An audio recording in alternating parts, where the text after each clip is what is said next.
Well, share markets in Australia and the US have stabilised over the past week, and in some cases even risen.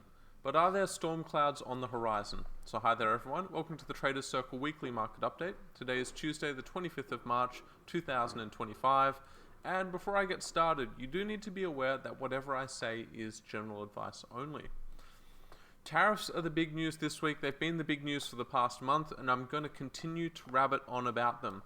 Tariffs are failed economic policy. They amount to a new tax on your citizens. They lift prices. They decrease economic output. We're going to see the next round of tariffs be brought into place on the 2nd of April. Trump's calling it Liberation Day, but will it prove to be the day that share prices are liberated from the stocks? So I don't know, but I do think it's a big risk for markets, a big risk for investors coming up, and I do think that we could see some volatility in and around this event. Trump did sort of talk down the tariffs a bit overnight. I think he sought to sort of reduce the worry that a lot of investors have around this event, and I think he's done that basically because markets have come off a lot, because prices have come off. So he's sort of seeking to defend the market, defend share prices. I do think he somewhat believes in tariffs though, and I do think that these tariffs are going to come out. Now, what will that mean for Australia? Australia doesn't tariff the US, so these so-called reciprocal tariffs, they shouldn't really affect us, right? Well, wrong. US trade representatives have suggested that they consider the GST to be a tariff, our goods and services tax. In the US, they have sales taxes, but they're done on a state-by-state basis. I think that's just really cover for what they really want from Australia, which is basically a change in some of our policies. And I'm talking about things like our biosecurity guidelines. They want to remove some of our biosecurity policies against animal imports. They want to remove some of our biosecurity guidelines against fruit imports. They want to remove some of our protections around social media and the internet. Basically they want to reduce Australian sovereignty and give American companies a bit more free rein over what happens here in Australia. If they do try and achieve that through the use of tariffs, I very much hope it won't be successful.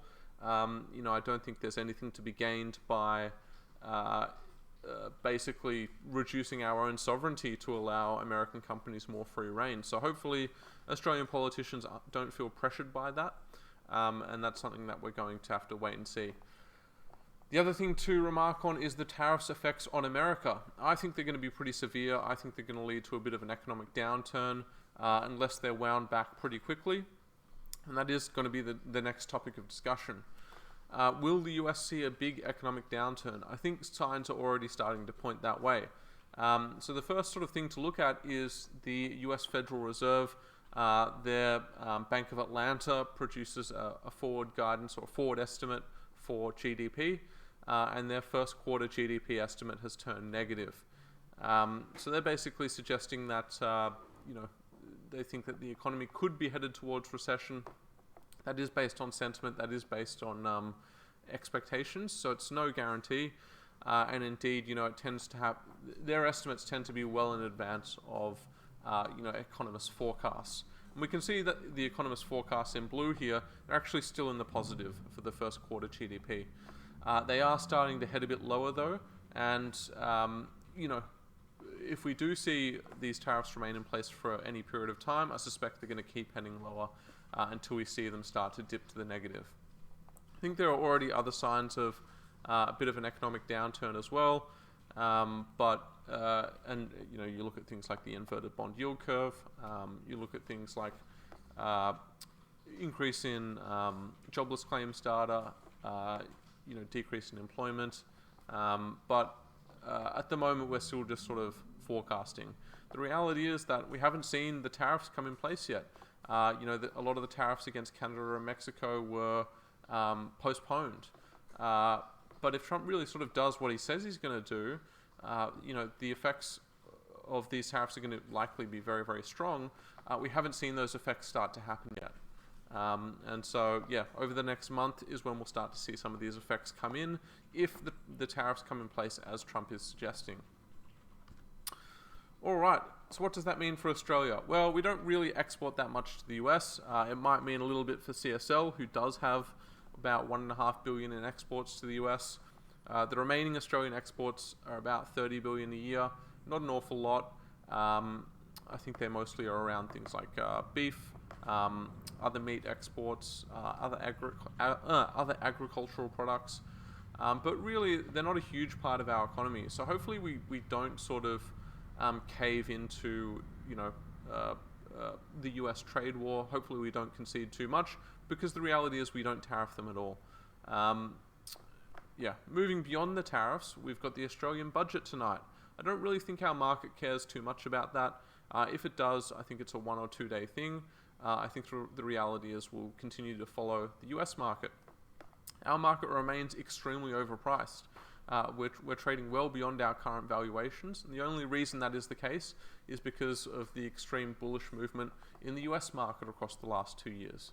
If that bullish movement normalizes in the US market, our valuations will normalize as well. If they rebound and start heading back towards the all-time high, our own market will start heading back towards our all-time high as well.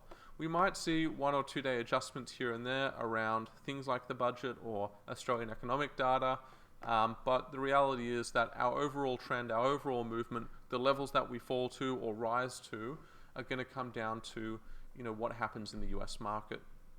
In terms of sort of those one-off events for the Australian market, like I said, there's the budget tonight, and then there's the potential for another Australian rate cut. We saw weaker than expected Australian unemployment last week, big drop in Australian jobs, and that does mean that we could be staring at another rate cut soon.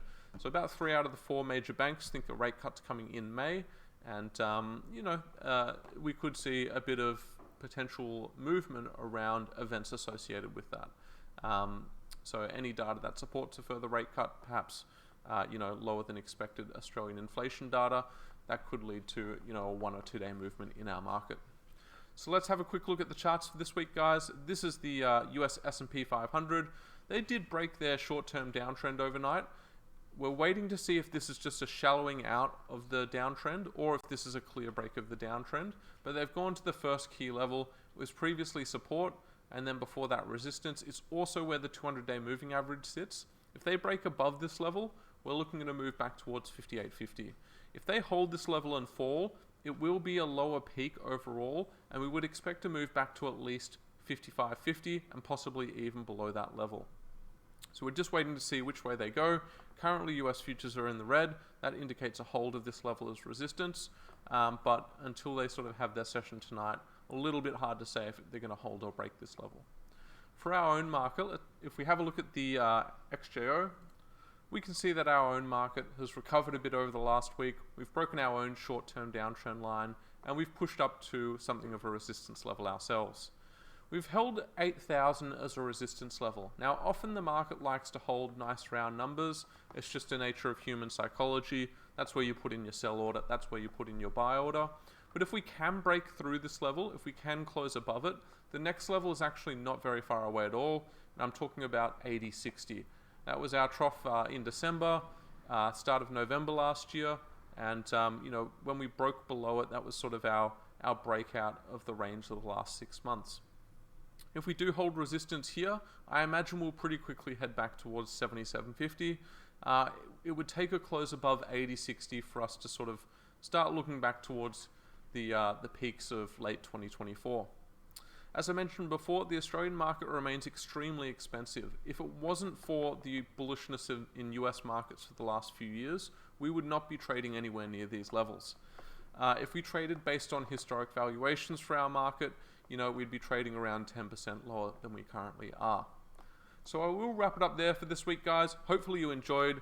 There's lots to weigh up over the next month. We're going to cover it in detail, so don't be afraid to click the subscribe button, and we'll see you guys next time.